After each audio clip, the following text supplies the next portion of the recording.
فرعون نے کئی 100 سال حکومت کی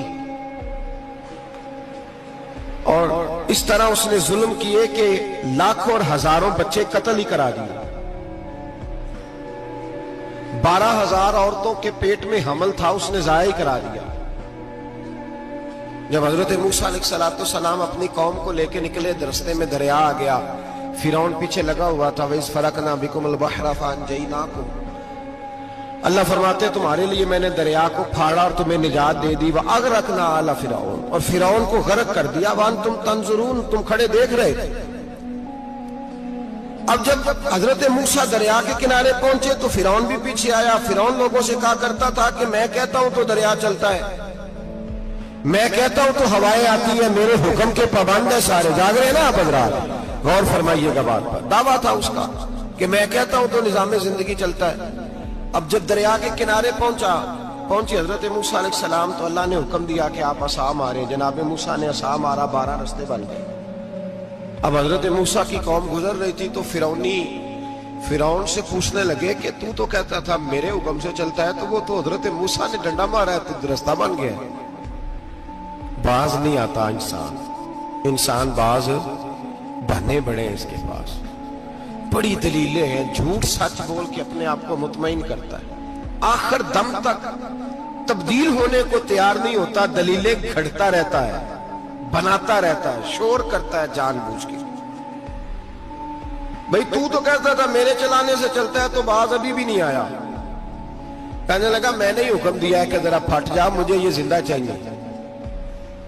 باز رسی جل گئی, بال کہنے لگا میں نے ہی کہا ہے دریا کو کہ یہ مجھے زندہ چاہیے, میرے بھاگے ہوئے ہیں تو اس لیے پھٹا ہے, تو آؤ میرے ساتھ دریا کراس کرے. تو پتا تو ان کو بھی تھا نا جتنا تو رب بنا ہوا ہے, پتا تو تھا, سارے جانتے تھے. کہنے لگے تو پہلے کراس کر, اگر تو بچ گیا تو ہم بھی پیچھے آتے ہیں. اب چاروں ناچار. ایک روایت تو یہ ہے کہ یہ جب خدائی کا دعویٰ کرتا تھا نا, تخت پہ بیٹھا ہوتا تھا, تو ایک دن حضرت جبریل آئے اس کے پاس انسانی شکل میں. تو کہنے لگے میں بڑی دور سے آیا ہوں تو ایک مسئلہ پوچھنا تھا. کہا پوچھو. کہنے لگے ایک غلام تھا کسی بادشاہ کا, تو بادشاہ نے اسے تھوڑی دیر کے لیے ایک علاقے کی سربراہی دے دی. کتنی دیر کے لیے ہمیں سربراہیاں ملتی ہیں؟ کیوں جی, تھوڑی دیر کے لیے ملتی ہے نا. تھوڑی دیر کے لیے سربراہی دے دی ایک غلام کو. ذرا بات کو سمجھیے. حضرت جبریل پوچھتے ہیں, کہتے ہیں سربراہی مل گئی. اب وہ مالک ہی بن کے بیٹھ گیا ہے, وہ بات ہی نہیں سنتا. اس کو تھوڑی دیر کے لیے بنایا تھا, وہ تو خدائی کا دعویٰ کرنے لگا ہے. آپ بتائیں اس کا انجام کیا ہونا چاہیے, یہ مسئلہ پوچھنے آیا ہوں. تو فرعون کہنے لگا اس کا انجام یہ ہے کہ اسے پانی میں غوطے دے دے کے مار دے. انجام کیا ہے؟ بولیے کیا انجام ہے؟ کیا انجام ہے جی؟ پانی میں. اللہ اکبر, اپنی سزا تجویز کر رہا ہے. اس کی سزا کہ اسے پانی میں غوطے دے دے کے مارو ظالم کو. اسے تھوڑی دیر کے لیے بنایا تھا اور وہ چھائی گیا ہے, قبضہ ہی کر گیا ہے. حضرت جبریل کہنے لگے جی آپ لکھ کے دے دیں گے؟ کہنے لگا لاؤ لکھ دیتے ہیں. لکھوا لیا. جناب جبریل رکا لے کے تشریف لے گئے. اب جب فرعون دریا میں آیا نا تو اللہ نے حکم دیا مل جا. جب دریا ملا چیخنے لگا تو حضرت جبریل آئے, کہنے لگے تیرا ہی فتویٰ ہے, یہ تیری سزا ہی ہے نا. ہم بھی بڑی سزائیں تجویز کرتے ہیں. یہ جھوٹا ہے جی, اس کا تو فلانا علاج ہونا چاہیے, تو اگر تو جھوٹ بولے تو یہ فلانا بڑا جاور ہے جی, اس کے ساتھ اس طرح ہونا چاہیے, تو اگر تو یہ کام کرے تو جو سزا تو لوگوں کے لیے تجویز کر رہا ہے تو اپنے بارے میں بھی سوچ. اب جب غوطے آئے نا, آخری وقت دیکھا وہ فرعون جو کہتا تھا میری مرضی سے دریا چلتا ہے. علامہ ساوی نے تفسیر ساوی میں لکھا ہے تڑپ کے رونے لگا.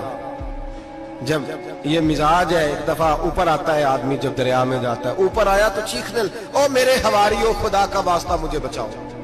کہنے لگے تو کہتا تھا میری مرضی سے چلتا ہے. بے بسی ہے, تڑپتا ہے, روتا ہے. وارث شاہ مان کری نہ وارثہ دا, رب بے وارثہ کر کے مار دائی. تڑپ رہا ہے, چلا رہا ہے, کوئی مدد کو نہیں پہنچتا. اب جب آخری غوطہ آیا تو کہنے لگا آمنا برب موسیٰ و ہارون, میں موسیٰ کے رب کو بھی مان گیا, ہارون کے رب کو بھی. اللہ نے فرمایا نہیں, اب تیرا ماننا قابل قبول